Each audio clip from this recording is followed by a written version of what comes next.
श्रीमद् भगवद गीता अध्याय संख्या 4 श्लोक संख्या 1 से लेकर 10 तक। थोड़ा सा आज अध्याय संख्या 4 का थोड़ा समरी पढ़ेंगे, समझेंगे और उसके बाद जो है श्लोक संख्या 1 से लेकर 10 तक कोशिश करेंगे या जितने भी हो पाए उतने श्लोक करेंगे। तो पहला श्लोक मैं दोहराता हूँ, मेरे पीछे ना दोहराइएगा, सुनिएगा ध्यान से। चैप्टर का नाम है दिव्य ज्ञान, ट्रांसेंडेंटल नॉलेज। पहला श्लोक है श्री भगवान उवाच इमं विवस्ते योगं प्रोक्तवान अहम अव्ययम विवस्वान् मनवे प्राह मनु इक्ष्वाकवे अब्रवीत। भगवान श्री कृष्ण ने कहा, मैंने इस अमर योग विद्या का उपदेश सूर्यदेव विवस्वान को दिया और विवस्वान ने मनुष्यों के पिता मनु को उपदेश दिया और मनु ने इसका उपदेश इक्ष्वाकु को दिया।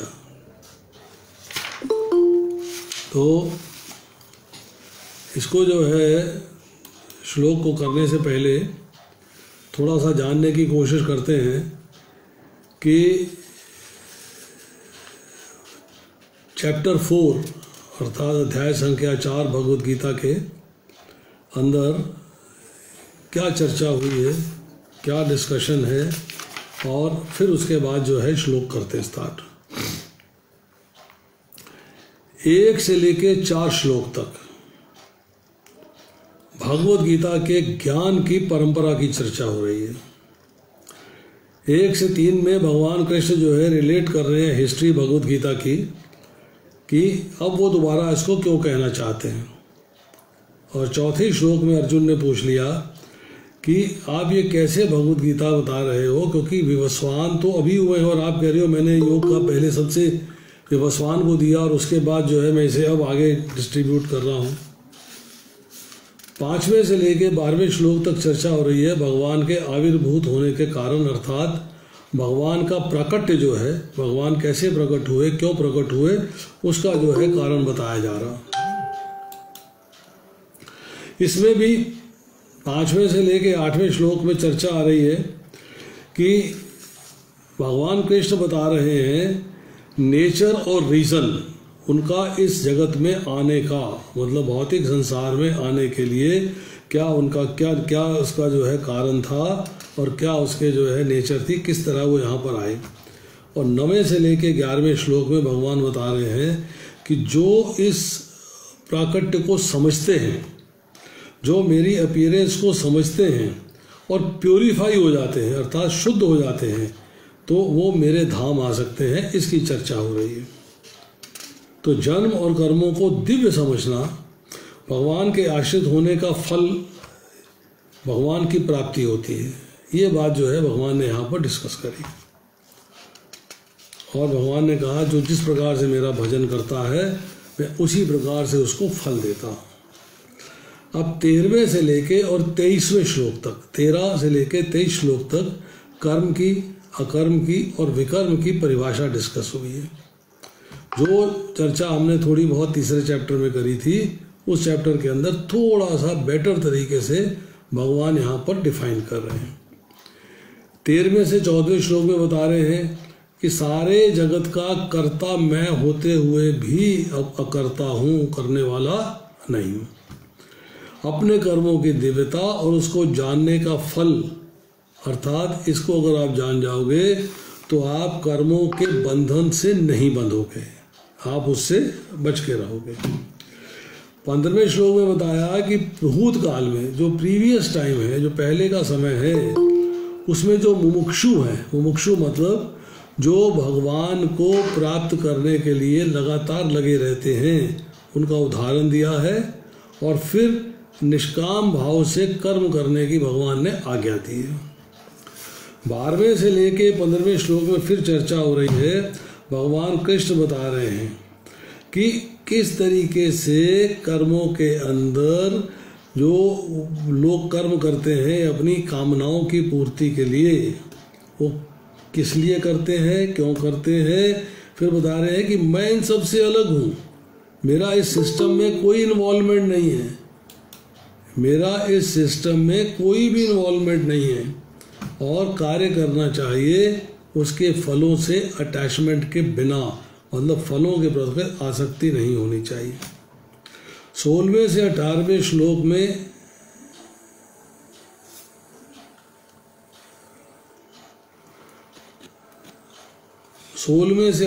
श्लोक में भगवान ने बताया कर्मों का रहस्य, उसको बतलाने की प्रतिज्ञा करी। कर्मों के तत्व को बताया बड़ा कठिन है और उसे जानना आवश्यक बतलाकर कर्म में और अकर्म में कर्म देखने वाले की प्रशंसा करी गई है। 19 से लेके 23वें श्लोक में जो महापुरुष हैं और जो साधक हैं उनके भिन्न भिन्न लक्षण क्या हैं उसकी चर्चा करी है। उसके बाद आता है 24 से लेके 33वां श्लोक। 24 से 33 के अंदर पृथक पृथक यज्ञ जो हैं, अलग अलग जो यज्ञ होते हैं, द्रव्य यज्ञ है, ज्ञान यज्ञ है, कर्म यज्ञ है, सारे के सारे यज्ञ जो है, स्वाध्याय यज्ञ है, इनकी जो है चर्चा करते हुए इनका फल सहित वर्णन किया गया कि इनका ब्रह्म यज्ञ क्या है, दैव यज्ञ क्या है, द्रव्य यज्ञ क्या है, इन सब को किस तरीके से किया जाता है और इसका फ़ायदा क्या है और करना चाहिए कि नहीं करना चाहिए। और फिर बताते हैं इसमें कि द्रव्य में यज्ञ से ज्ञान यज्ञ उत्तम है, पर ज्ञान लेना किससे है, इसकी चर्चा आ रही है 34 से लेके 42वें श्लोक में। अब जो हमने पीछे पढ़ा कर्मयोग के बारे में जो मुख्य बातें हैं तो क्या है कि कर्तव्य कर्मों में आचरण, कर्तव्य कर्मों के विषय में जानकारी। अर्जुन ने तीसरे चैप्टर के शुरू में कहा कि आप मुझे घोर कर्मों में क्यों लगाते हैं, तो चैप्टर 3 में भगवान कृष्ण ने कहा कि जो भी कर्म है उनके कर्म के कर्तव्य कर्मों के आचरण पे बल दिया है। कर्म योग को समझने के लिए जो तात्विक बातें हैं वो अब चौथे चैप्टर में आएंगी कि उसको जो है भगवान डिटेल में बताएंगे तात्विक बातों को। तो अभी हम जो है चौथे अध्याय के पहले श्लोक की चर्चा करते हैं। पहले श्लोक के अंदर भगवान ने कहा कि मैंने इस अमर योग विद्या का उपदेश सूर्यदेव विवस्वान को दिया। विवस्वान ने मनुष्यों के पिता मनु को उपदेश दिया। मनु ने इसका उपदेश इक्ष्वाकु को दिया। कर्म योग का आरंभ होता है दूसरे अध्याय के 39वें श्लोक से। मैं यहाँ निष्काम भाव से कर्म करना बता रहा हूँ, इसे सुनो। यदि इस भाव से कर्म करोगे तो अपने को कर्म के बंधन से मुक्त कर सकोगे।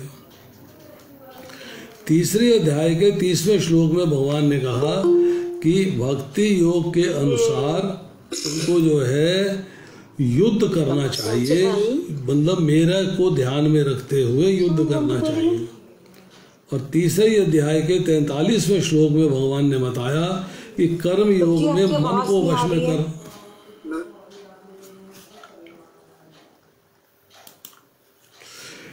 तीसरे अध्याय के 43वें श्लोक में भगवान बता रहे हैं कि कर्म योग में मन को वश में करना आवश्यक है। इसलिए बुद्धि द्वारा मन को वश में करके काम रूपी शत्रु को मारने के लिए बोला। सूर्य,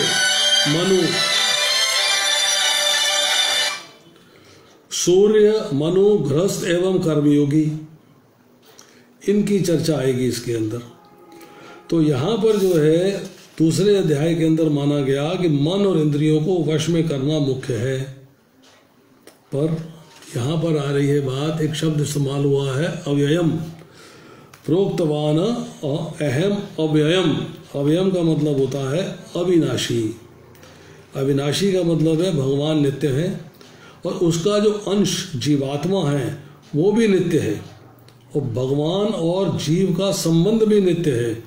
सो भक्ति प्राप्ति के मार्ग कर्मयोग, ध्यान योग, ज्ञान योग, भक्ति योग सभी नित्य हैं।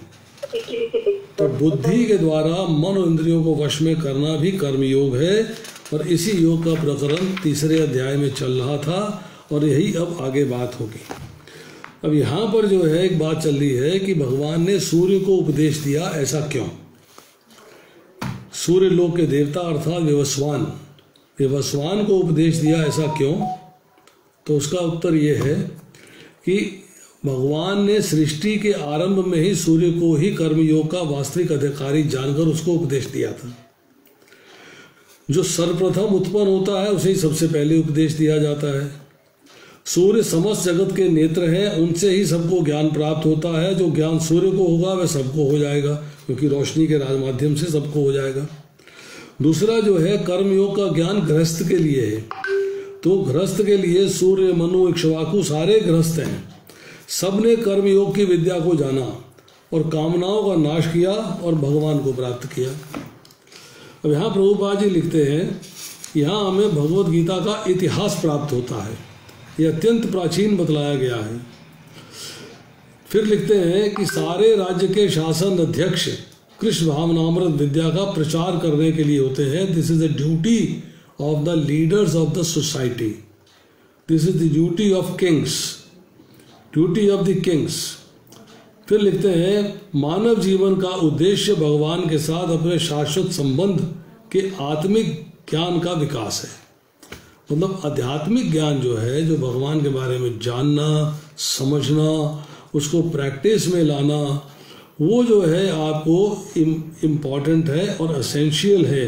तो सारे के सारे जो किंग्स हैं उनका काम था कि कृष्ण भावनामृत के ज्ञान का प्रचार करें। अब प्रभुपाद जी लिखते हैं कि इस कलयुग में सूर्यदेव का राजा जो है विवस्वान कहलाता है। सूर्य का राजा सूर्यदेव विवस्वान कहलाता है, कि सूर्य का राजा है। तो ब्रह्म संहिता में कहा गया है, यह चक्षुरेश सविता सकलं ग्रहणा राजा समस्त सुरमूर्त शीर्ष तेजा यस्या गया भ्रमति समृत काल चक्रो गोविंदमादि पुरुषाम तमहम भजामी। ब्रह्मा जी ने कहा, मैं उन भगवान गोविंद की पूजा करता हूँ जो आदि पुरुष हैं, जिनके आदेश से समस्त लोगों का राजा प्रभूत शक्ति तथा उष्मा धारण करता है। यह सूर्य भगवान के नेत्र के तुल्य है।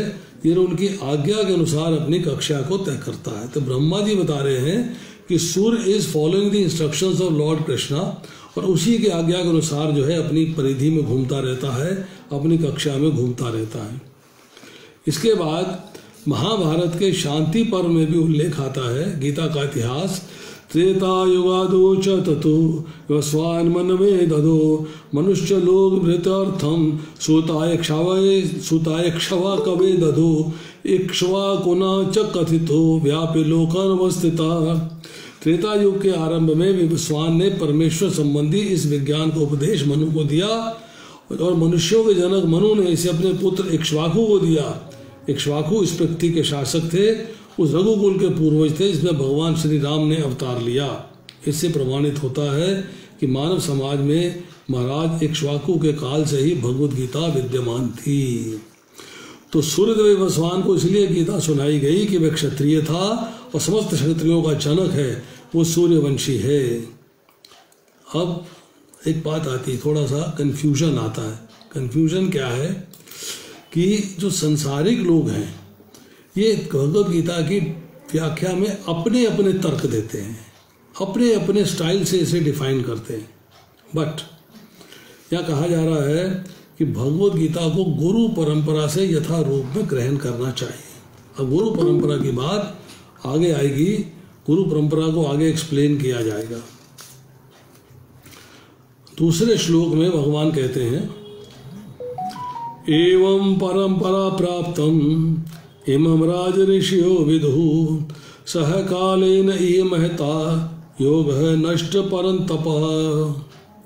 इस प्रकार ये परम विज्ञान गुरु परंपरा द्वारा प्राप्त किया गया और राज ऋषियों ने इसे विधि से समझा, किंतु काल क्रम में ये परंपरा छिन्न हो गई, अतः ये विज्ञान यथा रूप में लुप्त हो गया है। लुप्त हो गया है, ये पार्ट इंपॉर्टेंट है। प्रभुपाद जी लिखते हैं, यहाँ स्पष्ट कहा गया है कि गीता विशेष रूप से राज ऋषियों के लिए थी। वे इसका उपयोग प्रजा के ऊपर शासन करने में करते थे।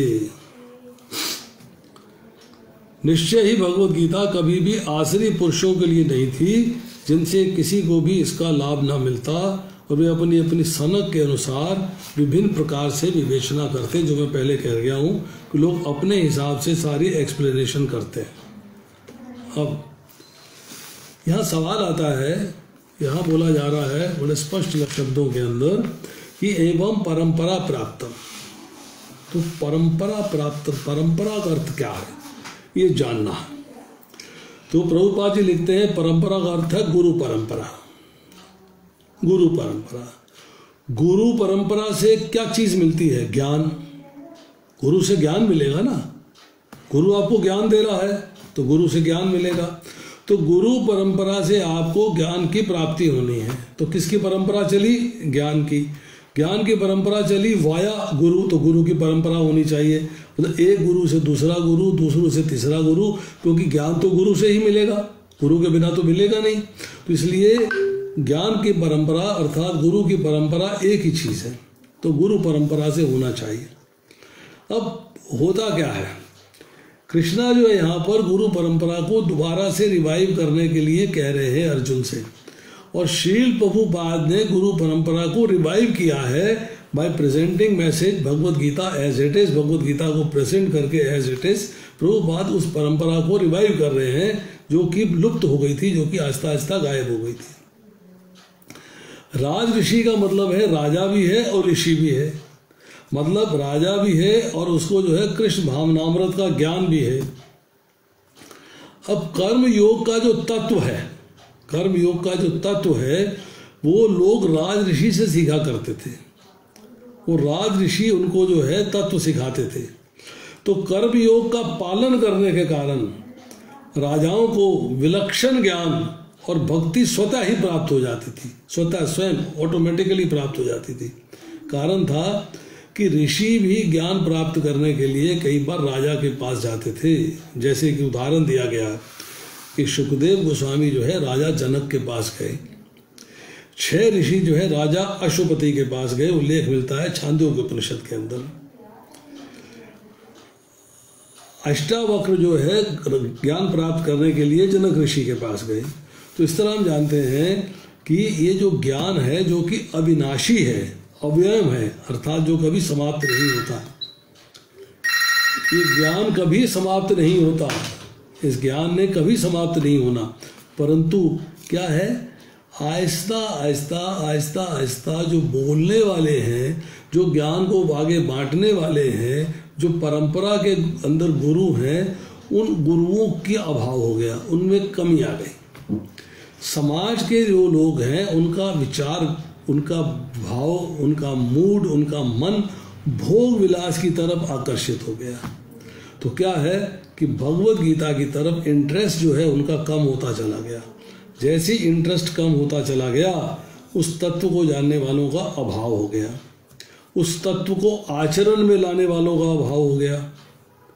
तो इस तरह जो है एक ज्ञान की परंपरा जो है अल्टीमेटली नष्ट हो गई। नष्ट होने का मतलब ये है कि छिन्न भिन्न हो गया, ये छुपा रह गया था, किसी पे है, किसी पे है, किसी पे नहीं है, किसी पे है, किसी पे नहीं है, अर्थात ये छुप गया। ये नष्ट, समाप्त नहीं हुआ, फिनिश नहीं हुआ, अविनाशी है ये, परंतु इसको बोलने वाले नहीं रहे, समझने वाले जो श्रेष्ठ पुरुष थे उनका अभाव हो गया है। तो इसलिए कहते हैं इस वर्ल्ड के अंदर, इस संसार के अंदर ये लुप्त प्राय हो गया। अब प्रभुपाद जी लिखते हैं कि लोग जो है वो कृष्ण को तो स्वीकार करते नहीं, परंतु उसके नाम पर, कृष्ण के नाम पर अच्छा व्यापार चलाते हैं। ये आसुरी प्रवृत्ति है, क्योंकि असुरगण ईश्वर में विश्वास नहीं करते, वे केवल परमेश्वर के गुणों का लाभ उठाते हैं। तो ये जो नष्ट हो गया ज्ञान है, इसको अब जो है भगवान दोबारा से देने के लिए तैयार। अब आती है बात श्लोक संख्या 3 में। श्लोक संख्या 3 है, सह एव अयम मया ते अद्य सह एवं अयमया ते अद्य योगा प्रोक्त पुरातन भक्त असी में सखा चेती रहस्यम ही एतत् उत्तमम। यह उत्तम रहस्य है। वही प्राचीन योग परमेश्वर के साथ संबंध का विज्ञान मेरे द्वारा तुमसे कहा जा रहा है, क्योंकि तुम मेरे भक्त तथा मित्र हो, अतः तुम इस विज्ञान के दिव्य रहस्य को समझ सकते हो। इस विज्ञान के दिव्य रहस्य को समझ सकते हो। तो यहाँ जो है चर्चा आ रही है कि ज्ञान को समझने के लिए सक्षम कौन है। तो प्रभुपाद जी लिखते हैं मनुष्यों की दो श्रेणियां हैं, भक्त और असुर। भगवान ने अर्जुन को उस विद्या का पात्र इसलिए चुना कि वो उनका भक्त था, किंतु असुरों के लिए इस परम गुह्य विद्या को समझ पाना संभव नहीं है। अनेक भक्तों की टीकाएं हैं, अनेक संस्करण हैं, कुछ असुरों की हैं, परंतु जो वास्तविक हैं, जो टीकाएं भक्तों द्वारा की गई हैं, जो टीकाएं भक्तों ने की गई हैं वो वास्तविक हैं। परंतु जो असुरों ने टीकाएं करी हैं, असुरों ने जो एक्सप्लेन किया है, परपट्स दिए हैं, वो मान्यता नहीं है और वो जो है व्यर्थ है। अब यहाँ पर जो है तीसरे श्लोक में चर्चा करते हैं अर्जुन की क्वालिटी क्या है। अर्जुन भगवान के सखा तो हैं, बहुत बचपन से सखा हैं, परंतु दास अभी नए नए बने हैं, दास्य भक्त नए नए बने हैं। जब उन्होंने कहा है, जब दूसरा अध्याय में पढ़ रहे थे, उसमें कहा था कार्पण्य दोषो अपद स्वभावा प्रशामि त्वाम धर्म सम्मूढ़ चेतन, तो उसमें चर्चा आ रही है शिष्यस्ते हम शादी मान त्वाम प्रपन्नम, शिष्यस्ते हम, अब मैं शिष्य हूँ, अर्थात दास से जो है भक्त नए नए बने। अब एक बात है नोट करने वाली कि व्यक्ति अपने सखा को, मित्र को, दोस्त को, संबंधी को ज्ञान देता है ना, तो कुछ ज्ञान छुपा लेता है कि बुरा ना मान जाए। ये इसकी धारणाएं बनी हुई हैं, इन धारणाओं को चोट ना पहुंचे, कष्ट ना पहुंचे, ये बुरा ना मान जाए, इसलिए उस ज्ञान को थोड़ा छुपा लेता है, सारा ज्ञान नहीं देता। परंतु जब व्यक्ति जो है ज्ञान प्राप्त करता है भक्त के रूप में, व्यक्ति ज्ञान प्राप्त करता है शिष्य के रूप में, तब क्या होता है, तब जो है पूरा का पूरा ज्ञान जो है डिस्ट्रीब्यूट हो जाता है, तब उसमें कोई कमी नहीं रहती, तब पूरा का पूरा ज्ञान जो है डिस्ट्रीब्यूट हो जाता है, कोई भी छुपी हुई चीज़ नहीं रहती, कोई भी चीज़ छुपाई नहीं जाती, हर चीज़ जो है वो डिस्ट्रीब्यूट कर दी जाती। अब समस्या क्या है, जैसे प्रभुपाद जी लिखते हैं कि भगवान के द्वारा दिया गया वैभव, ऑपुलेंस, ऐश्वर्य, वो तो अपना मान लेते हैं, परंतु भगवान को अपना नहीं मानते। ये समस्या है इन लोगों की। और कर्म जो है अपने लिए करते हैं, भगवान के लिए नहीं करते। कर्म योग के द्वारा अपने आप को भगवान से जोड़ते नहीं, अपने लिए कार्य किया, सकाम कर्म किया और आनंद लिया। अब ये कर्म योग जो है ये उत्तम रहस्य है। भगवान सारी भगवत गीता में कर्म योग की चर्चा करेंगे, तो कर्म योग जो है उत्तम रहस्य क्यों है, why it is so superior, इसको उत्तम रहस्य क्यों कहा गया। उत्तम रहस्य इसलिए कहा गया है कि कर्मों से ही तो बंधन में आए हम लोग बंधन में कैसे आए, हम लोग बंधन में आए कर्मों से, छूटेंगे कैसे, कर्मों से।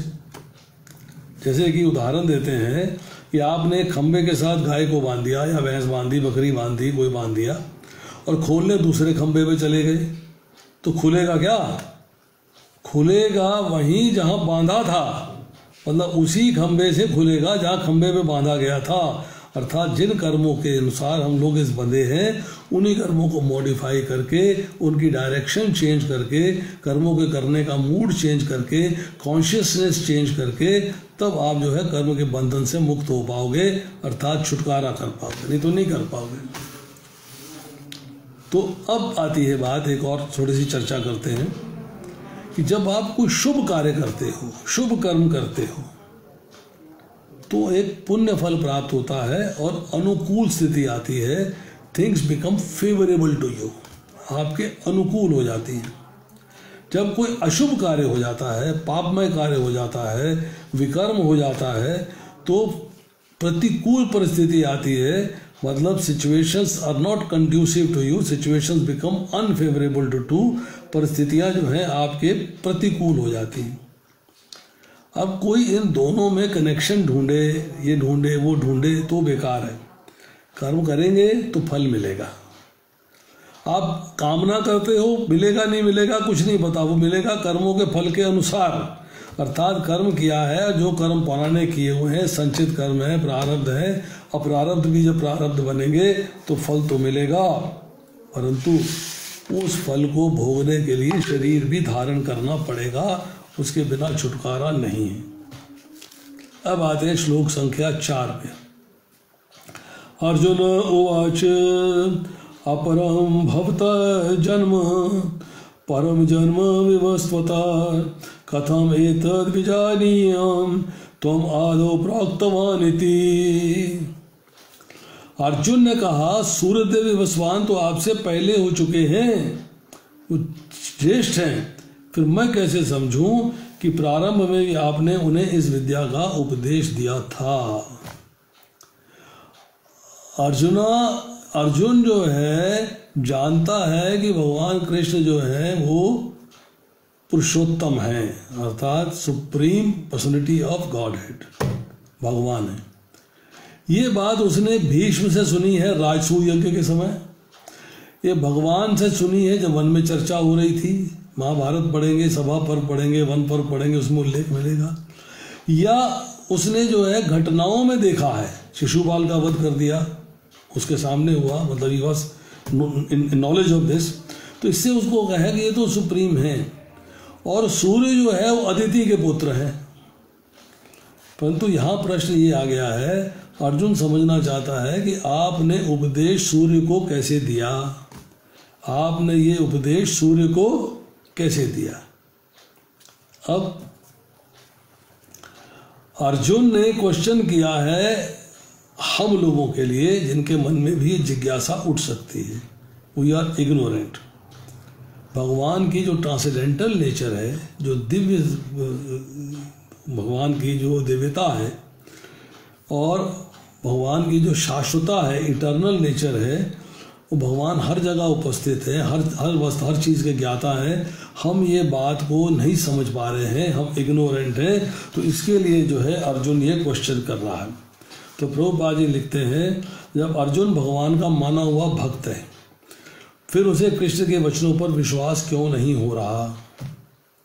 तथ्य यह है कि अर्जुन अपने लिए जिज्ञासा नहीं कर रहा है, अपितु वह जिज्ञासा उन सबों के लिए है जो भगवान में विश्वास नहीं करते। जिन लोगों का भगवान में विश्वास नहीं है, ये जिज्ञासा उन लोगों के लिए है। अब समझने की बात यह है कि प्रभुपाद जी लिख रहे हैं कि प्रत्येक व्यक्ति के लिए आवश्यक है कि अपने कल्याण के लिए कृष्ण की विद्या को जाने। अतः जब कृष्ण स्वयं अपने विषय में बोल रहे हों तो सारे विश्व के लिए शुभ है, उस ज्ञान को ध्यानपूर्वक ग्रहण करना चाहिए। नास्तिक गण जो कृष्ण को सामान्य व्यक्ति मानते हैं, जो भगवान को भगवान नहीं मानते, सामान्य व्यक्ति मानते हैं, वे भी कृष्ण को समय पाकर अति मानव सच्चिदानंद विग्रह, दिव्य त्रिगुणातीत और दिक् काल के प्रभाव से परे समझ सकेंगे, जब उनके अंदर चेतना जागृत होगी भगवान के प्रति। जब उनका साधु संग होगा, किसी से ज्ञान मिलेगा, तब वो जो है इस बात को समझ पाएंगे या जान पाएंगे। अब आती है श्लोक संख्या 5। श्री भगवान उवाच बहूनि मे व्यतीतानि जन्मानि तव च अर्जुन तानि अहं वेद सर्वाणि न तुम वेद परंतप। श्री भगवान ने कहा, तुम्हारे तथा मेरे अनेक जन्म हो चुके हैं, मुझे तो उन सब का स्मरण है, किंतु हे परंतप तुम्हें उनका स्मरण नहीं रह गया है। तुम्हें स्मरण नहीं रह गया है। कल्प की बिगिनिंग में भगवान ने नारायण रूप में सूर्य को उपदेश दिया। जो अर्जुन के मन में प्रश्न था, उसके उत्तर में भगवान कह रहे हैं कि तेरे तथा मेरे अनेक जन्म हो चुके हैं। भगवान के जन्म का मतलब यह है कि भगवान अपने आप को अनेक बार अवतारों में प्रकट कर चुके हैं। भगवान ने कई सारे अवतार लिए हैं। तो यहाँ जो है प्रभुपाद जी मेंशन कर रहे हैं, अद्वैतम अच्युत्यम अनादि अनंत रूपम आद्यम पुराण पुरुषम नव यौवनम च वेदेशो दुर्लभम दुर्लभम आत्मभक्तो गोविंदमादि पुरुषाम तमहम भयामि। मैं उन आदि पुरुष भगवान गोविंद का पूजा करता हूँ जो अद्वैत अच्युत तथा अनादि हैं और अनंत रूपों में जिनका विस्तार है, किंतु तो भी वे आद्य पुरातन तथा नित्य नव यौवन से युक्त रहते हैं। भगवान नव यौवन से युक्त रहते हैं, ये चर्चा आ रही है यहाँ पे। अब आपने देखा होगा कि कभी भगवान को बूढ़ा नहीं देखा होगा किसी फोटो में। किसी ने कैलेंडर बनाया, डायरी बनाई, फोटो बनाई, पिक्चर बनाई, पर भगवान को कभी बूढ़ा नहीं बनाया होगा। हमेशा नव यौवन 16 वर्षीय कुमार दिखाई देते हैं। मतलब उनका बाल रूप दिखाई देगा, पौगंड रूप दिखाई देगा और उसके बाद नव यौवन रूप दिखाई देगा। मतलब कभी भी वो आपको बुढ़ापे के रूप में दिखाई नहीं देते। फिर यहाँ कहते हैं इसके बाद, रामादि मूर्तिषु कलानि मेन तिष्ठन् नानावतारं करोद भुवनेषु किंतु कृष्ण स्वयं संभवत सम परम पुराणो यह गोविंदम आदि पुरुषम तमहम भजामि। ब्रह्मा जी कह रहे हैं, मैं उन भगवान गोविंद की पूजा करता हूँ जो राम नरसिंह आदि अवतारों तथा अंशावतारों में नित्य स्थित रहते हुए भी कृष्ण नाम से विख्यात आदि पुरुष हैं, जो स्वयं भी अवतरित होते हैं। जो स्वयं भी अवतरित होते हैं मतलब भगवान अपने आप को अपने रूप में स्वयं प्रकट करते हैं। अर्थात अगर हम देखें 7वें अध्याय में जाके चर्चा आएगी कि भूतकाल के विषय में, भविष्यकाल के विषय में, वर्तमान के विषय में सब कुछ भगवान को ज्ञात है। दूसरे अध्याय के 12वें श्लोक में कहते हैं, ऐसा नहीं हुआ कि मैं ना रहा हूँ, तुम ना रहे हो या जीव ना रहे हो। मतलब अर्जुन, तुमको पुराने जन्मों का ज्ञान नहीं है, मुझे सब अपने प्राकट्य का ज्ञान है। अब इसमें आती है चर्चा, एक शब्द आता है कि एक कुछ जीव ऐसे होते हैं जिन्हें पिछले जन्म का ज्ञान होता है। जब हम देखते हैं कि पिछले जन्म का ज्ञान कई लोग हमें मिल जाते हैं, उसको बोलते हैं जाति स्वर। उसको मतलब पुराने पिछले जन्म का ज्ञान है। एक वो लोग होते हैं योगी, जिन्होंने जहाँ ध्यान लगाया वो उस चीज़ का ज्ञान हो गया, इसको बोलते हैं युंजान योगी। और एक है नित्य योगी, जो मतलब भगवान की सेवा में लगे रहते हैं, पूर्ण ज्ञान रहता है उनको, जो है भगवान से युक्त हैं, तो युक्त योगी हैं, उनको सब चीज़ों का ज्ञान है। पर यहाँ जो है जीव को प्रसन्न होना चाहिए। किस बात पे प्रसन्न? कि भाई मेरे बारे में भगवान को ज्ञान है। मतलब मैं तो भगवान को नहीं जानता हूँ पूरे तरीके से, परंतु भगवान मेरे बारे में जानते हैं। He should be happy about it. तो भगवान कहते हैं कि तुम तो नहीं जानते मेरे को, परंतु मैं जो है भक्तों के साथ लीलाओं का आनंद लेने के लिए और उनको आनंद देने के लिए तुम्हारे ज्ञान को ढक देता हूँ। अगर मैं ढकूँ नहीं तो आप जो है मेरे साथ उस लीला का ज्ञान, उस लीला का आनंद नहीं ले पाओगे। तो एको अपि सन बहुधा यो वा भाति, भगवान एक होते हुए भी अनेक प्रतीत होते हैं, जो कि भगवान अपने अंदर अपने कई विस्तार रखते हैं। जैसे वैदुर्य मणि कई रंग बिखेरती रहती है, वैसे ही मैंने किसी और रूप में किसी को ज्ञान दिया था। ये नहीं कि मैंने ज्ञान इसी रूप में दिया था, मैंने ज्ञान किसी और रूप में दिया था। मेरे उतने ही जन्म हुए जितने कि तुम्हारे, परंतु मेरी अनंत माया शक्ति के द्वारा तुम्हारी स्मृति ढकी हुई है, तुम्हें याद नहीं है। भगवान सर्वज्ञ है, जीव अल्पज्ञ है। भगवान को नित्य सिद्ध सब ज्ञान है और जीव मैक्सिमम युंजान योगी बन सकता है, साधना सिद्ध होकर ज्ञान प्राप्त कर सकता है। भगवान को सब स्मरण है, जीव को इस जन्म का स्मरण नहीं है। भगवान गुणातीत हैं, अर्थात गुणों से परे हैं। तीनों सतोगुण रजोगुण तमोगुण से परे हैं, उनके ऊपर कंट्रोल करते हैं, मतलब गुणाधीश हैं। और जीव जो है गुणाधीन है, गुणों के अधीन है। भगवान को समस्त शरीरों का ज्ञान है, जीव को अपने शरीर का ज्ञान नहीं है। भगवान सारे शरीरों के नियंता हैं, कंट्रोलर हैं, जीव अपने शरीर का माइन्यूट कंट्रोलर है। भगवान अच्युत है और जीव च्युत है। भगवान का फॉल डाउन नहीं होता, और जीव का फॉल डाउन होता है। अब आती है श्लोक संख्या 6, श्लोक संख्या 6, इंपॉर्टेंट श्लोक है। अजः अपि सन् अव्यय भूतानाम ईश्वर अपि सन् प्रकृतिम स्वाम अधिष्ठाय संभवामि आत्ममायया। यद्यपि मैं अजन्मा तथा अविनाशी हूँ, यद्यपि मैं समस्त जीवों का स्वामी हूँ, तो भी प्रत्येक युग में अपने आदि दिव्य रूप में प्रकट होता है। प्रत्येक युग में अपने आदि दिव्य रूप में प्रकट होता हूँ। तो यहाँ जो प्रकृति की बात आ रही है, वो प्रकृति का अर्थ है स्वभाव। यहाँ पर स्वरूप मतलब आप किस स्वरूप की बात कर रहे हैं, तो भगवान का स्वरूप है सच्चिदानंद, अर्थात भगवान की प्रकृति है सच्चिदानंद। अब क्या कह रहे हैं कि अजन्मा मतलब मेरा कोई जन्म नहीं है, मैं विनाश भी नहीं है, साधारण व्यक्ति की तरह तो मैं दिखाई देता हूँ।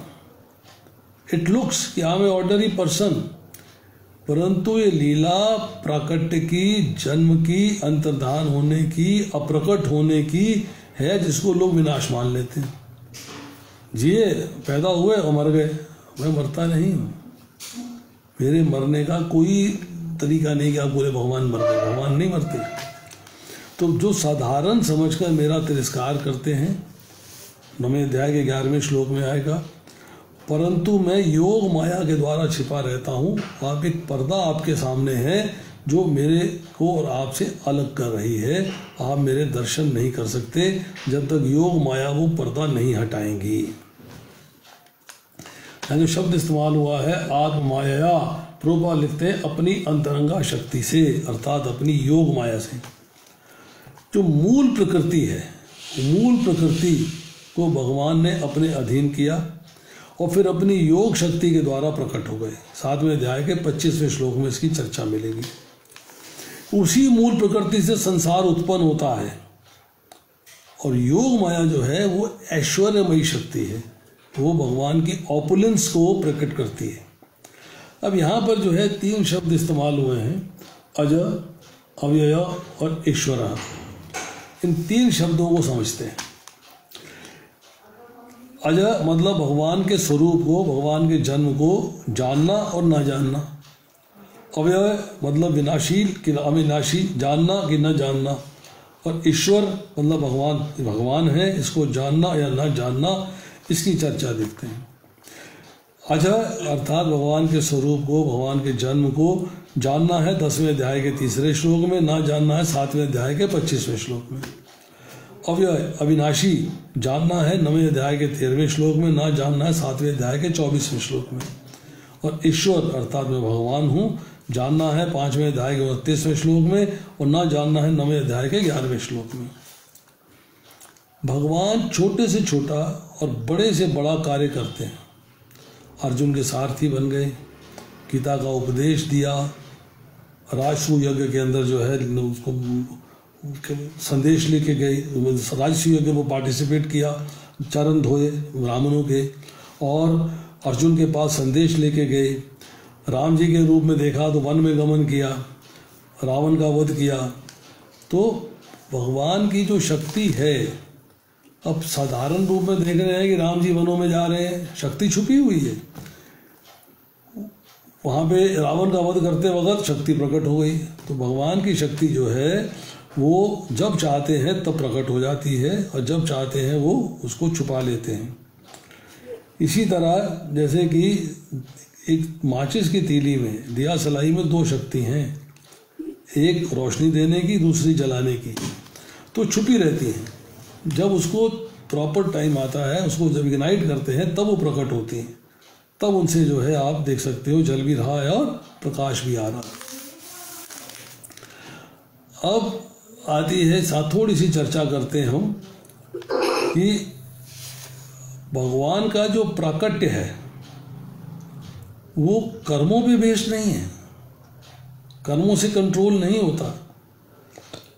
ये भगवान कैसे कहा है कि उनका स्वयं अधिष्ठाय, स्वयं उसे कंट्रोल करते हैं कि मुझे कब प्रकट होना है और कब प्रकट नहीं होना है। तो इसके बारे में जो है ये बात समझनी है कि भगवान ने प्रकट कब होना है, इसकी चर्चा अब आगे जाके आएगी 7वें और 8वें श्लोक के अंदर। तो कई बार जो है प्रकृति शब्द है इससे भ्रम हो जाता है। भ्रम क्या होता है कि भगवान ने जो है माया रूपी देह एक्वायर करी है, जैसे हमारी देह है ऐसे भगवान की देह है, उसी देह के रूप में प्रकट हो रहे हैं। परंतु भगवान जो है उस तरह से प्रकट नहीं हो रहे हैं। भगवान जब भी प्रकट होते हैं ट्रांसेंडेंटल होते हैं, वो कभी भी जो है माया से बने हुए नहीं होते। उनका सारा शरीर जो है ट्रांसेंडेंटल है। हमारा शरीर जो है ट्रांसेंडेंटल नहीं है, मतलब हमारा दिव्य शरीर नहीं है। उनकी सब चीज़ जो है दिव्य है। अब बात करते हैं यहाँ पर छठे के अंदर कि दो चीज़ें आती हैं, दो चीज़ें समझने वाली हैं। वो है कि जब हम भगवान की उपासना करते हैं तो भक्ति रूपा जो शक्ति है, जिस शक्ति के द्वारा भगवान की भक्ति करते हैं, वो दो प्रकार की है। एक है भगवान से मिलने की और एक है भगवान से विरह की। भगवान से मिलने की और भगवान से विरह की। देखो, भगवान से मिलना चाहते हैं, जिज्ञासा हो गई, ज्ञान प्राप्त किया, साधक बन गए और अब जो है आप भगवान से मिलने का प्रोसेस आपने अडॉप्ट कर लिया। ये मिलन की शक्ति है। अब जब ये ज्ञान प्राप्त होता है तो अज्ञान का नाश हो जाता है। जब अज्ञान का नाश होता है तो भगवान का वास्तविक रूप जो है प्रकट हो जाता है। परंतु अब विरह में आइए, देखिए दोनों में से इंपॉर्टेंट कौन सी, ध्यान दीजिएगा। विरह की शक्ति है भगवान के लिए व्याकुलता, भगवान से मिलने की तीव्र उत्कंठा कि मुझे भगवान से मिलना है, भगवान कहाँ हैं, मैं भगवान के लिए क्या करूं, भगवान को कहाँ पाऊं, भगवान से कैसे मिलूं, ये व्याकुलता। जब ये व्याकुलता होती है तो व्यक्ति भगवान को प्राप्त करने के लिए हर कार्य करने के लिए तैयार हो जाता है। यानी कोई भक्ति का कोई रूप हो, कैसा हो, कितनी तपस्या हो, कितनी ऑस्टेरिटीज हो, कितनी मेहनत हो, मैं सब करने के लिए तैयार हूँ। तब क्या है, तब उसके पापों का नाश होता है, क्योंकि अब वो सारे कार्य ही भगवान के लिए करता है, अपने लिए कोई कार्य नहीं करता। तो ना पुण्य फल है ना पाप फल है, सारे कार्य जो है भगवान के लिए हैं। जब सारे पापों का नाश हो जाता है तब भगवान प्रकट हो जाते हैं, तब भगवान प्रकट हो जाते हैं। तब क्योंकि भगवान के प्रति आपके मन के अंदर एक तीव्र मिलन का भाव पैदा हो गया है। इतनी विरह है कि आपको वो पगला देती है एकदम कि मुझे किसी तरीके से भगवान से मिलना है, भगवान को प्राप्त करना है। This is important for you. तो अब जो दूसरी बात आती है कि एक ऐश्वर्य शक्ति होती है, एक माधुर्य शक्ति होती है। ऐश्वर्य दिखाया है द्वारका जी में, माधुर्य दिखाया है वृंदावन में। जब ऐश्वर्य शक्ति प्रकट होती है तो माधुर्य शक्ति छुप जाती है, जब माधुर्य शक्ति प्रकट होती है तो ऐश्वर्य शक्ति छुप जाती है। अर्थात भगवान जो है दोनों में से एक शक्ति एक टाइम पे प्रकट करते हैं, उस तरह वहाँ की लीला करने के लिए। जैसे लीला, तो जितनी भी लीला होती है, चाहे वो रास लीला हो, वो सारी योग माया के द्वारा आयोजित की जाती है। तो भगवान ने जो है अपने यहाँ पे जो तीन रूपों को जानने की बात करी थी, अजय अव्यय ईश्वर, उसकी हमने बात कर ली। अब हम करते हैं श्लोक संख्या 7। यदा यदा हि धर्मस्य ग्लानिर्भवति भारत अभ्युत्थानम् अधर्मस्य तदात्मनं सृजामि अहम्। हे भरतवंशी, जब भी और जहाँ भी धर्म का पतन होता है और धर्म की प्रधानता होने लगती है, तब तब मैं अवतार लेता हूँ। तो भगवान ने अपने अवतार लेने के कारण बता दिया। यहाँ पे प्रभुपाद लिखते हैं, सजामी शब्द महत्वपूर्ण है। सजामी सृष्टि के अर्थ में नहीं प्रयुक्त हो सकता, क्योंकि पिछले श्लोक के अनुसार भगवान के स्वरूप या शरीर की सृष्टि नहीं होती, क्योंकि उनके सारे स्वरूप शाश्वत रूप से विद्यमान रहते हैं। अर्थात भगवान अपने आप को प्रकट करते हैं, वो जन्म नहीं लेते। अब भगवान स्वयं यथा रूप में प्रकट होते हैं। अब आती है चर्चा कि 7वें श्लोक के अंदर अधर्म की वृद्धि और धर्म का ह्रास, मतलब धर्म की कमी हो जानी और अधर्म की वृद्धि हो जानी कारण। अधर्म की वृद्धि कब होती है? जब आपका संसारिक वस्तुएं जो नाशवान हैं, जो समाप्त हो जाने वाली हैं, इनकी ओर आकर्षण हो जाता है। आकर्षण हो जाता है, जो हमने दूसरे अध्याय में पढ़ा, ध्यायतो विषान पुंसा संग तेषु उपजायते। जब आकर्षण हो जाता है तो उनको प्राप्त करने के लिए आप अकर्म नहीं करते, आप विकर्म करते हो या ऐसा कर्म करते हो जिससे कि आपको एक पापपूर्ण फल मिलता है। या अगर आपके पास धन है, सब कुछ संसाधन है, तो आप एक कर्म करते हो उसको प्राप्त करने के लिए, परंतु वो आपको फिर भौतिक संसार को भोगने के लिए एक जन्म दिलवाएगी। माता पिता से शरीर मिला है, इसी तरह परमात्मा एवं प्रकृति से सृष्टि की रचना होती है। प्रकृति और उसका कार्य बदलता रहता है, परंतु भगवान और जीव में बदलाव नहीं आता। जीव अनित्य है, परंतु प्रॉब्लम कहाँ आती है? प्रॉब्लम आती है विनाशील प्राकृत पदार्थों से सुख पाने की इच्छा करने के लिए। जो नाशवान वस्तुएं हैं उनसे आप सुख पाने की इच्छा करने लगते हो, उनकी प्राप्ति में ही सुख मानते हो, तो आपका फॉल डाउन शुरू हो जाता है, आपका गिरावट शुरू हो जाती है। अधर्म का बढ़ना मतलब सांसारिक भोग और संग्रह में आसक्ति, जो कि आसुरी प्रवृत्ति है। जब अधर्म से क्या होगा? पाप का आचरण होगा, कलह होगी, क्लेश होंगे, विद्रोह होगा, मतलब आप गलत कार्य में लग जाओगे। अब क्या है कि भगवान का प्राकट्य हो जाता है, कब? जब धर्म का ह्रास हो जाता है और अधर्म का बढ़ावा हो जाता है। अब 8वें श्लोक में भगवान कहते हैं, परित्राणाय साधूनाम विनाशाय च दुष्कृताम धर्म संस्थापनार्थाय संभवामि युगे युगे। भक्तों का उद्धार करने, दुष्टों का विनाश करने और धर्म की फिर से स्थापना करने के लिए मैं हर युग में प्रकट होता हूँ। देखिए, भगवान परम दयालु है, बहुत दयालु है भगवान, परंतु असुरों को क्यों मारते हैं? किस लिए मारते हैं? 8वें श्लोक में मुख्यतः बताया गया है कि अवतार का प्रयोजन क्या है। जिस तरह एक डॉक्टर जो है फोड़े को काटता है और पस निकाल देता है ताकि ठीक हो जाए, उसी तरह जो है भगवान जो है असुरों को मारते हैं ताकि समाज ठीक हो जाए। दुर्योधन को समझाया, नहीं माना तो युद्ध हो गया। धर्म की स्थापना, शास्त्र के अनुकूल आचरण, धर्म का महत्व, निष्काम भाव से कार्य करना, उपदेश आदेश, भगवान में श्रद्धा प्रचार, ये होना चाहिए।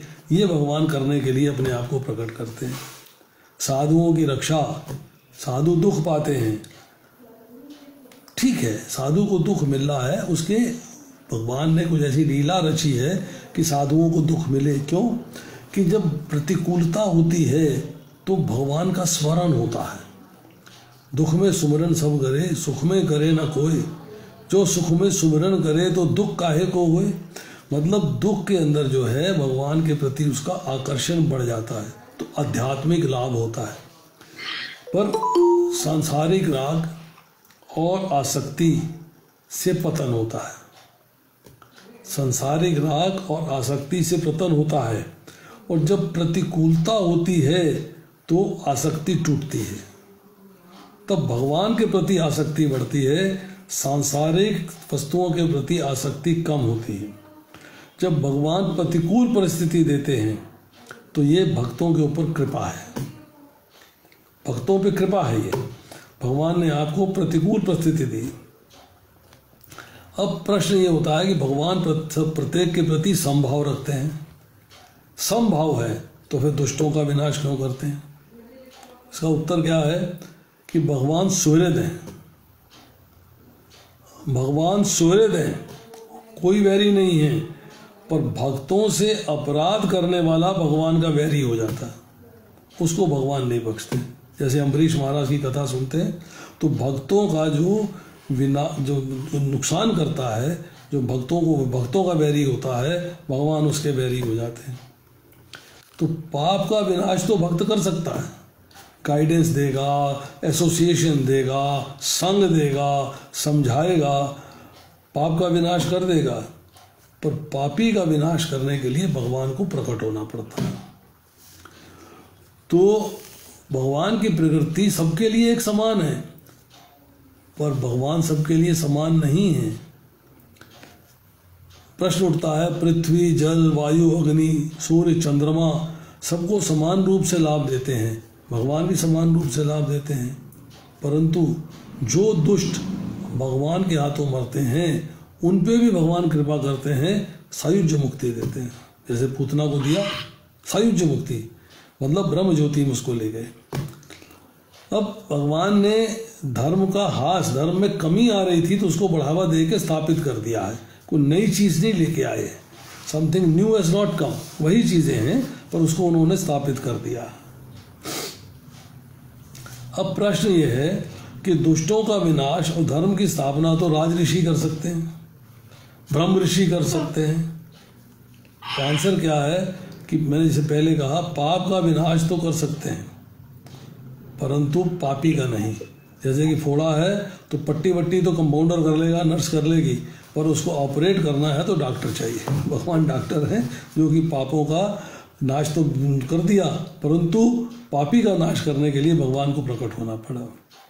दूसरा कारण प्रकट होने का, कि डिवोटीज जो हैं, जो भगवान के भक्त हैं, वो भगवान के नाम, रूप, गुण, लीला, धाम का स्मरण करते हैं और भगवान के दर्शन को व्याकुल रहते हैं। तो चूंकि दर्शनों की व्याकुलता है, उत्कंठा है, मिलने की चाहत है, इसलिए भगवान अपने आप को प्रकट करते हैं। तीसरी बात, कुछ ऐसे असुर हैं जिनको शिव जी के द्वारा, दुर्गा के द्वारा, ब्रह्मा जी के द्वारा वरदान मिले हुए हैं, तो उनको मारने के लिए फिर भगवान को आना पड़ता है, क्योंकि उनको साधारण व्यक्ति नहीं मार सकता।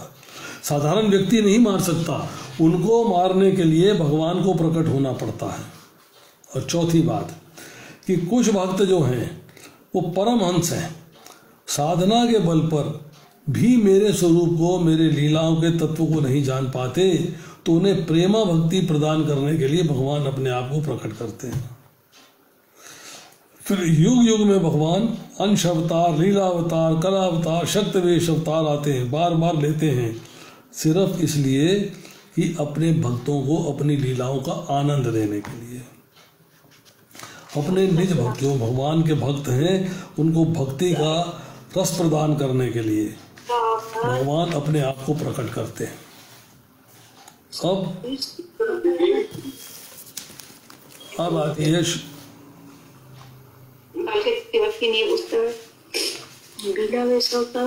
अब आता है श्लोक संख्या 9। जन्म कर्म च मे दिव्यम एवं युवेति तत्वतः त्यक्त्वा देहं पुनर्जन्म नैति मामेति सो अर्जुन। हे अर्जुन, जो मेरे आविर्भाव तथा कर्मों की दिव्य प्रकृति को जानता है, वह इस शरीर को छोड़ने पर इस भौतिक संसार में पुनः जन्म नहीं लेता, अपितु मेरे सनातन धाम को प्राप्त होता है। तो भगवान ने बता दिया कि भगवान के सनातन धाम जाने का रास्ता क्या है। तो यहाँ चर्चा कर रही है कि जो मुक्ति भगवान की निराकार ब्रह्म ज्योति में तादात्म्य प्राप्त करने के रूप में होती है, वह आंशिक होती है। प्रभुपाद जी लिख रहे हैं ये बात। और इस भौतिक संसार में लौट आने का भय बना रहता है, परंतु जब आप भगवान के धाम चले जाते हो, ब्रह्म ज्योति को पार करके, फिर आपको लौटकर इस संसार में नहीं आना पड़ता। किंतु भगवान के शरीर की दिव्य प्रकृति तथा उनके कार्यकलापों को समझने मात्र से भक्त इस शरीर का अंत होने पर भगवत धाम को प्राप्त करता है। उसे इस संसार में लौट कर आने का भय नहीं रह जाता। अब देखिए, अब थोड़ी सी चर्चा करते हैं 9वें श्लोक के बारे में। जो भगवान की अचिंत्य शक्ति है, योग माया, उसके द्वारा जो ये प्रकृति रूपी ब्रह्मांड है, इसमें दिव्य जन्म और लीला को भगवान प्रकाशित करते हैं और अलौकिक लीलाएं करते हैं। जन्म कर्म च में दिव्य, मेरा जन्म और मेरे कर्म दिव्य हैं, ट्रांसेंडेंटल। मैं सर्वेश्वर हूँ, स्वेच्छा से अर्थात अपने भक्तों को लीला रस का आस्वादन करने के लिए प्रकट होता हूँ। इस प्रकार जन्म तथा लीला के स्वरूप तत्व को जान लेता है, वो मेरे को इजीली प्राप्त कर सकता है, वो मुझे प्राप्त कर सकता है। अब तत्व क्या है, सवाल ये आता है। तो तत्व है, तत्व मीन्स ब्रह्म, तत्व मीन्स ब्रह्म, और तत्व का मतलब है कृष्ण ही ब्रह्म है। ब्रह्मण्यो देवकी पुत्रा ब्रह्मण्यो मधुसूदन, ब्रह्मण्यो पुंडरीकाक्षय, ब्रह्मण्यो विष्णुच्युत। आत्म प्रबोधिनी में श्लोक है कि देवकी के पुत्र ही ब्रह्म अर्थात भगवान कृष्ण हैं। जिनकी आंखें कमल के समान है वही भगवान कृष्ण जो है ब्रह्म है। तो इस तरह करके जो है चर्चा आ रही है। तो यहाँ पे कह रहे हैं कि मेरा जन्म तथा कर्म वो दिव्य है, उसको तत्व से जानना है। तो यहाँ कहते हैं कि अचिंत्य भगवान जो अपनी लीलाओं में व्यस्त रहते हैं, भक्त के हृदय में प्रवेश करते हैं और उसकी आत्मा में वास करते हैं। एको यहाँ लिख रहे हैं, एको देवो नित्य लीलानुरक्तो भक्त व्यापी भक्त हृदय अंतरात्मा पुरुष बोधनी श्रुति। श्वेताक्षर उपनिषद से एक श्लोक आता है, वेदा हेमंत पुरुषम महांतम आदित्य वर्णम तमसाय परस्तात् तमेव विद्वाति मृत्युमेति नान्य पंथा विद्यते नान्य। मतलब इस महान से महान पुरुष परम पुरुष पुरुषोत्तम को मैं जानता हूँ। वे अविद्या रूप अंधकार से सर्वथा अतीत हैं और सूर्य की भांति स्वयं प्रकाश स्वरूप हैं। उनको जानकर ही मनुष्य मृत्यु का उल्लंघन करने में समर्थ होता है। इस जन्म तथा मृत्यु के बंधन से सदा के लिए छुटकारा पाने में समर्थ होता है और परम पद की प्राप्ति के लिए इसके सिवाय दूसरा कोई मार्ग अर्थात उपाय नहीं है। तो जन्म कर्म चिमे दिव्यम, इसमें जो है दिव्य का अर्थ होता है अलौकिक, अन्य से भिन्न, गुणातीत, अप्राकृत, आध्यात्मिक। तो भगवान कहते हैं कि जो मेरे जन्म और कर्म को दिव्य मान लेता है, दिव्य समझता है, उसको समझ लेता है, उसको समझ के उसको ज्ञान की प्राप्ति हो जाती है, तो ऐसा व्यक्ति जो है वो मेरे को प्राप्त कर सकता है, क्योंकि वो जानता है कि तत्व क्या है।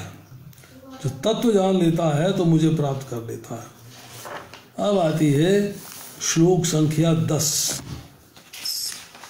देखिए थोड़ी सी चर्चा कर लेते हैं कि भगवान का जो प्राकट्य है वो योनि से नहीं हुआ है। भगवान ने अपने आप को प्रकट किया है जेल के अंदर। जब देवकी और वासुदेव जो है उनके लिए प्रार्थना कर रहे थे तो भगवान ने उनके अंदर अपने आप को प्रकट किया है। कैसे किया है कि भगवान कृष्ण ने वासुदेव के हृदय में अपने समस्त अंशों के साथ प्रवेश किया है। इसको बोलते हैं आनक दुदुम्भी। वासुदेव जो है समर्श ऐश्वर्यों के साथ प्रवेश करते हैं। इसका संबंध जो है वीर्य से नहीं है, धातु से नहीं है।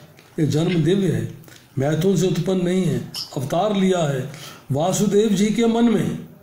वासुदेव जी से वात्सल्य स्नेह पाने के लिए उनकी इच्छा है तो वो उनके मन में उतर गए हैं। जब देवकी ने भगवान को अपने मन में धारण किया, कैसे धारण किया? जैसे प्राची दिशा चंद्रमा को धारण करती है, जन्म नहीं देती, कोई संपर्क नहीं रहता, तो देवकी को चंद्रमा की सी शीतलता प्राप्त हो गई और फिर हृदय से गर्भ में धारण किए। सब देवता प्राणी भगवान के भीतर हैं और भगवान देवकी के उदर में हैं, पर प्रकाशित नहीं हैं, तेज नहीं दिखता। एग्जाम्पल क्या है? दीपक घड़े में तो है तो बाहर से प्रकाश दिखाई नहीं देता, परंतु अंदर पूर्ण प्रकाश है। तो इस तरह जो है भगवान प्रकट हुए हैं। भगवान ने गर्भ से जन्म नहीं लिया है। अब 10वां श्लोक है, आज का आखिरी श्लोक है। वीतराग भय क्रोधा मतमया माम उपाश्रितः वह ज्ञान तपसा पूतः मत भावम प्रेम मत भावम आगता। आसक्ति भय तथा क्रोध से मुक्त होकर मुझ में पूर्णतया लीन होकर मेरी शरण में आकर बहुत से व्यक्ति भूतकाल में मेरे ज्ञान से पवित्र हो चुके हैं। इस प्रकार से उन सबों ने मेरे प्रति दिव्य प्रेम को प्राप्त किया है। देखिए वीतराग, वीत मतलब मुक्त, राग मतलब आसक्ति, भय मतलब भय। ठीक है, इन तीनों से छुटकारा पाके और पूर्णतया भगवान पे आश्रित हो गए। ठीक है, अब इसके बारे में थोड़ी सी चर्चा है। राग का अर्थ क्या होता है कि आप परमात्मा से विमुख हो और नाशवान वस्तु संसार से सम्मुख हो, अर्थात उनके प्रति आपका अट्रैक्शन हो गया, अटैचमेंट हो गई। राग से ममता होती है जो वस्तु आपके पास प्राप्त है, मेरी ममता है, और जो वस्तु प्राप्त नहीं है उसकी कामना है कि ये मुझे मिल जाए। जब राग वाली वस्तु जो है वो मिल जाती है तो लोभ आ जाता है, लोभ में बाधा पहुंचती है, मतलब अगर आपको वस्तु नहीं मिलती है तो क्रोध आ जाता है, और क्रोध वाले व्यक्ति पे जब वश नहीं चलता है तो भय होता है। अब आती है प्रोग्रेस ऑफ अटैचमेंट, राग में आकर्षण।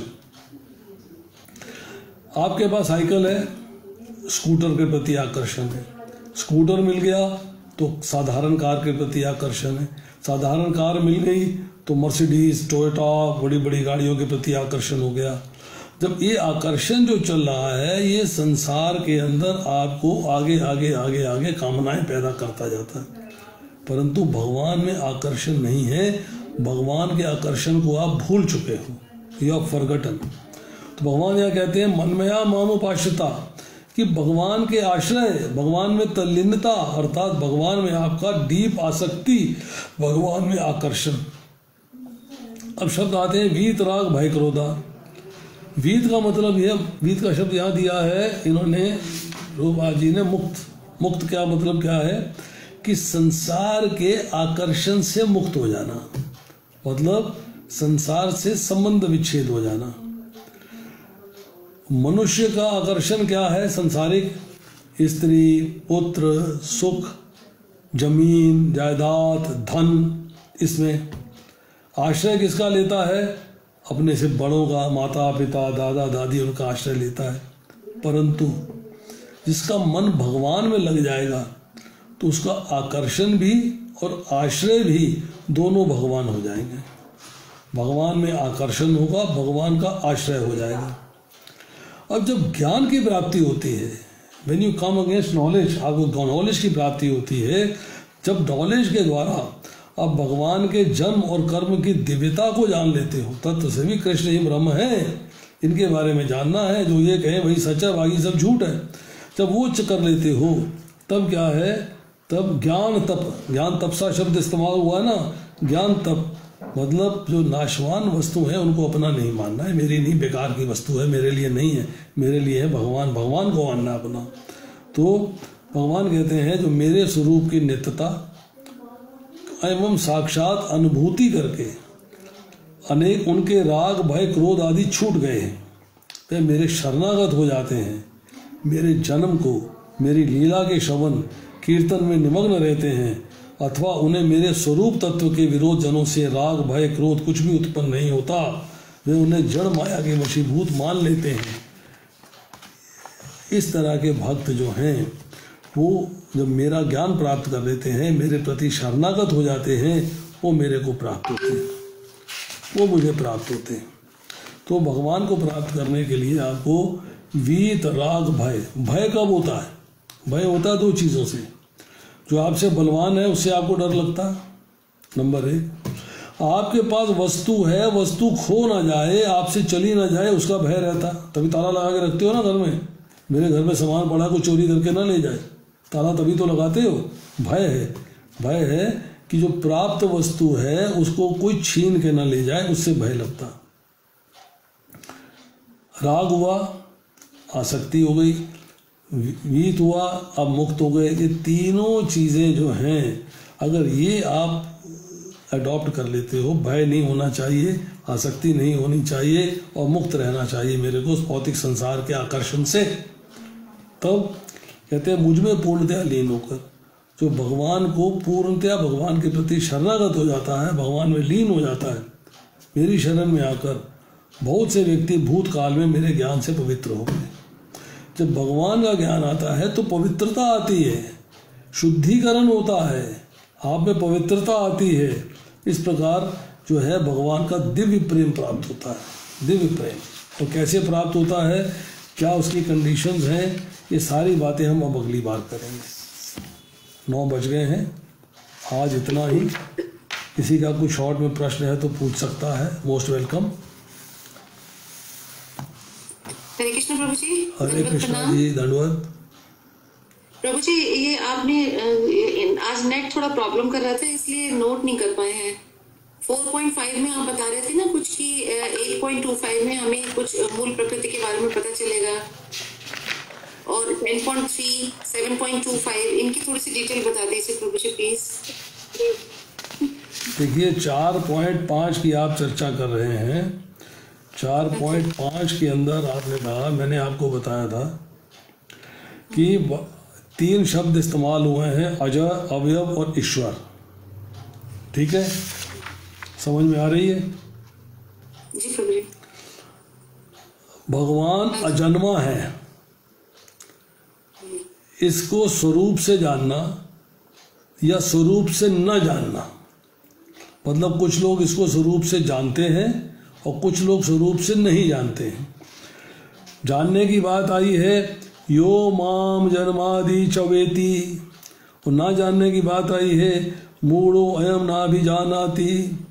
तो जानने की बात आई है 10वें अध्याय के 3रे श्लोक में, और ना जानने की बात आई है 7वें अध्याय के 25वें श्लोक में। इसी तरह है अव्यय, मतलब अविनाशी। भजन्ति अनन्य मनसो ज्ञात्वा, ये है स्वरूप से जानना, 9वें अध्याय का 13वां श्लोक है। परम भावम न जानन्तु, परम भावम जानन्तु, मतलब ये है 7वें अध्याय का 24वां श्लोक। अब भगवान के ईश्वर स्वरूप को समझना, ये है भोक्ताराम यज्ञ तपसाम सर्वलोक महेश्वरम, 5वें अध्याय का 29वां श्लोक है। अब जानन्ति माम मूढ़ा, 9वें अध्याय का 11वां श्लोक है। तो इस तरह जो है भगवान ने अपने बारे में चर्चाएं अलग अलग जगह पे हुई हैं, तो उसको हम जो है उस हिसाब से समझ सकते हैं। और प्रभु जी एक चीज और की प्रकट होने के कारण 3 कारण बताए थे आपने। वो तो मैंने आपको बताए थे सारे प्रकट होने के कारण। प्रभु जी मैं एक्चुअली नेट नहीं काम कर रहा है, आज थोड़ा सा प्रॉब्लम कर रहा है। मेरा तो कर रहा है कि नहीं कर रहा, बाकियों को सुनाई दे रहा है कि नहीं दे रहा? आपका नहीं कर रहा? दे रहे प्रभु जी। आपके वाले में भी प्रॉब्लम आ रही है प्रभु जी? नहीं, मेरा तो किसी ने कहा नहीं प्रॉब्लम, आप ही ने कहा है प्रॉब्लम आ रही है। पर चलो एनीवे, मैं आपको बता देता हूँ कि एक कारण है कि पापी का नाश करना है जी। दूसरा है डिवोटीज जो भगवान के दर्शनों को व्याकुल हैं, भगवान के नाम रूप गुण लीला धाम का तो स्मरण करते करते भगवान से मिलने को, दर्शन करने को व्याकुल हैं, उनके लिए भगवान प्रकट होते हैं। कुछ असुरों को ब्रह्मा जी ने, शिव जी ने, दुर्गा ने वरदान दे रखा है, उनको केवल भगवान ही मार सकते हैं और कोई नहीं मार सकता। कुछ भक्त जो है परमहंस बन गए साधना के बल पे, प्रैक्टिस के बल पे। उन भगवान के स्वरूप की लीलाओं को, तत्व को नहीं जान पाते, तो उनका प्रेम भक्ति प्रदान करने के लिए भगवान प्रकट होते हैं। फिर युग युग में अंश अवतार, लीला अवतार, कला अवतार, शक्तिवेश अवतार आते हैं अलग अलग कार्य करने के लिए। और फिर जैसे मैंने पहले बताया, ओवरऑल यही है कि भगवान अपने निज भक्तों को लीला भक्ति का आनंद प्रदान करने के लिए अपने आप को प्रकट करते हैं। ये 4-5 कारण है भगवान के प्राकट्य के।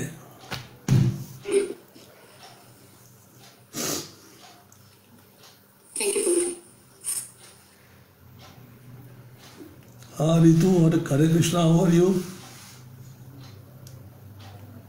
आवाज नहीं है। हाँ जी प्रभु जी, हरे कृष्णा। हाँ जी बोलो। प्रभु जी बहुत बहुत अच्छी क्लास थी, आपकी क्लास अटेंड करके मजा आ जाता है, बहुत ही बढ़िया। और loads of blessings to you and may Krishna की ब्लेसिंग यू। और आप हमको इसी तरह से जो आपका इतना ज्ञान है वो आप हमें तक पहुंचाते रहिए।